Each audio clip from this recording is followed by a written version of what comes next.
I guess I should put it somewhere else.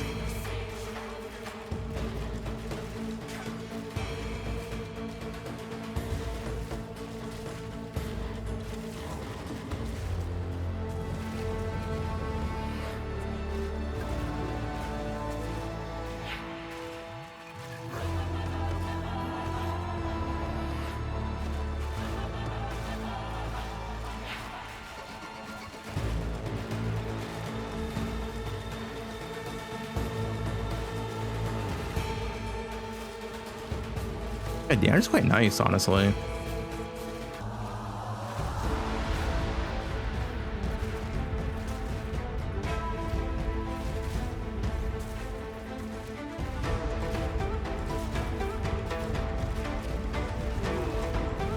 Easy boss.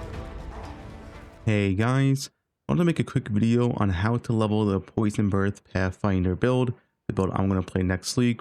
I think it's pretty important to know how to level this build because early on, as with a lot of builds, it can be a struggle if you don't know what you're doing, if you're not pathing correctly, if you don't know what gems to get.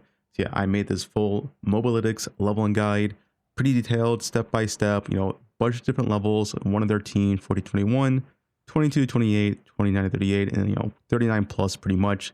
After 39, gems don't really change. Yeah, I want to go over this full guide, tell you what to do, and most importantly, how to really get through Act 1, because Act 1 is definitely by far the hardest thing for this build, as it is for a lot of builds, to be honest. As Act 1, you just don't have that much damage. Same is true for a lot of builds.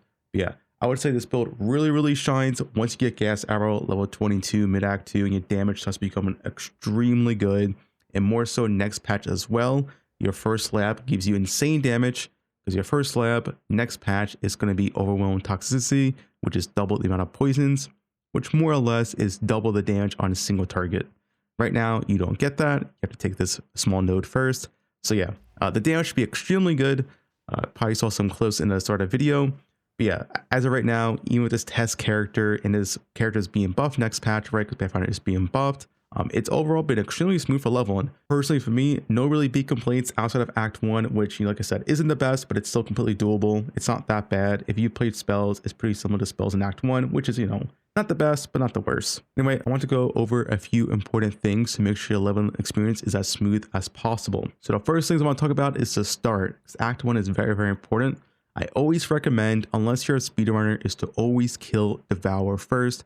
Killing Devour first is pretty important, as you get 1 support gem and 1 skill gem.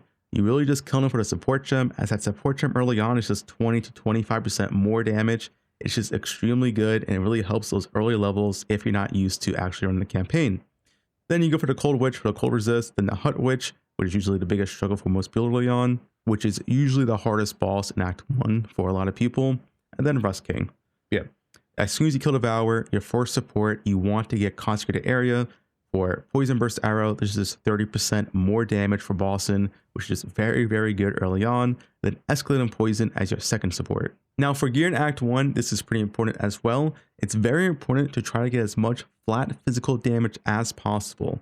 You really want to be checking the vendors as often as possible for flat physical gear. So, you know, rings, gloves, bow, and quiver. For bow, ideally you want percent fizz. Flat fizz is the second best, but usually percent fizz is a lot better than flat physical. But yeah, just always check the vendor every 1 to 2 levels and see what they have. It's very important. Having flat physical on your gear and not having it is just a massive damage difference, especially in Act 1. So yeah, just check randomly every 1 or 2 levels. Make sure, you know, you're looking for a flat fizz on your gloves, quiver, and weapon, right? At level 11, it's pretty important to get yourself a Warden Bow, and preferably you do want percent fizz on a Warden Bow.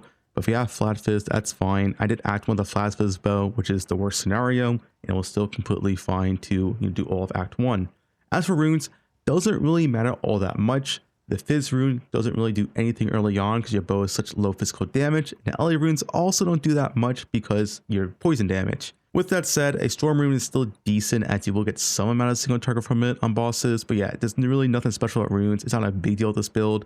I would get a storm rune put in your bow. If you do get any iron runes, I would save it for level 39 or 45. Those are the big power spikes of the build, because it unlocks the Zeal Tree bow or the artillery bow, I believe it's called, which are very high flat fizz bows. Once again, you scale purely off flat physical damage. Elemental damage does next to nothing for this build. So yeah, you want to stack as much flat fizz as possible. Another important thing, as always, for doing the campaign is make sure you always have boots at movement speed. I use whatever boots I get at movement speed. I don't care if it has no other stats. That's just how good movement speed is in campaign. Like a 1-stat movement speed is better than any other boots you can get. Always have movement speed on your boots. And then of course, besides that, you're just looking for life and resist on gear. Preferably a high evasion chest does help out, but it's not needed. It's just campaign. You get what you get and you just try to use it. High evasion chest is nice, but yeah, not required. And then just regular gear, whatever, right? Campaign is just whatever you pick up. If you can get resist. As for your quiver, you also want flat physical damage, but +1 levels to projectile skills or increased damage of bow skills are also really nice stats as well. That's not much else to say about the quiver. You don't really need LA damage because once again, you don't scale with LA damage. Like I said, Act 1 is the hardest part. You start with Poisonburst Arrow and use this for all of Act 1. You get Escalating Poison and Concentrated Area to make it do as much damage as possible. Now, Contagion is something that's very, very important early on while leveling. Contagion in PoE 2 spreads all chaos damage to an enemy to all nearby enemies, so it'll spread your poison. This is essentially, pseudo poison prolife before you actually acquire it through your spirit gem. So yeah, it's very important while you're leveling is that you usually shoot one poison burst arrow into Contagion and it'll kind of kill the whole pack as you run past it. Vine Arrow, you use it on rares or bosses early on. You don't really use it for a white trash pack as you don't need that to do that. Withering Presence, you can do Withering Presence or you can do a Plague Barrier. I do think Withering Presence is slightly better, but if you want to play Plague Barrier, feel free to do it. I did Plague Barrier and it's kind of like, okay, you kind of outscale pretty fast and you stop using it. But yeah, you keep in mind at level 26, I believe, you do replace Withering Presence with Herald of Plague because that gives you Poison Prolife, which then makes your clear feel extremely good. As soon as you get Poison Prolife on this build, the clear just feels so much better. You drop Contagion and just become like a 1 to 2 button clear skill build. Now, the reason why Act 1 is the hardest is that you don't unlock your actual good single target damage ability until level 14 with Toxic Growth. But once you get Toxic Growth, your single target is just vastly superior than what it was pre-Toxic Growth. So yeah, that's why Act 1 is a little bit of struggle. Like I said, it's not the worst, but it's not as smooth as Len Arrow last league, but it still is pretty decent. Now for Toxic Growth, the one important thing is to make sure you're always using Consecrated Area, as this will make the pods all spawn pretty close to each other. If you don't have Consecrated Area on your Toxic Growth, as you can see, they spawn pretty far away, which is bad, right? Because you want this to hit the boss. And if they spawn like this far apart, they aren't all going to hit the boss. So with Conquefact, they pretty much, mostly all hit the boss, if not like, 5 or 6 out of the 8. Talking about the skill tree real quick as well. You want to take as much damage early as possible. The most optimal path in is to go through here, take these nodes, and immediately rush Crippling Toxins. Rushing Crippling Toxins with Clean Shot and Volley Wounds is a massive amount of damage early on. I made the mistake early on, doing a practice run of, rushing +1 poisons, and despite what you might think, oh, +1 poisons, that's pretty good for a poison build, it is just way less damage than rushing Crippling Toxins and grabbing both these notables. Now, if you do need early attributes, you can drop Volley Wounds and just grab 2 small attribute nodes. This could be a case if you get no attribute on gear whatsoever, but usually you do end up with one piece of gear that has attribute. But yeah, if you're attribute hungry in Act 1, just drop Volley Wounds and grab 2 attribute nodes, but preferably try to get, any sort of attribute on your piece of gear.